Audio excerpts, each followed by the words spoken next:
शाम्भवी चन्द्रमौळिरबला कर्णा उमा पार्वती काली हैमवती शिवा त्रिनयनी कात्यायनी भैरवी सावित्री नवयौवना शुभकरी साम्राज्यलक्ष्मी प्रदा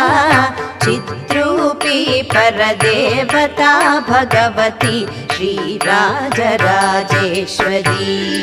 अम्बा मोहिनी देवता त्रिभुवनी आनन्दसन्दायिनी वाणी पल्लव पाणि वेणुमुरळी गानप्रिया लोलिनी कल्याणी बुडुराजबिम्बवदना धूम्राक्षसंहारिणी चिद्रूपी परदेवता भगवती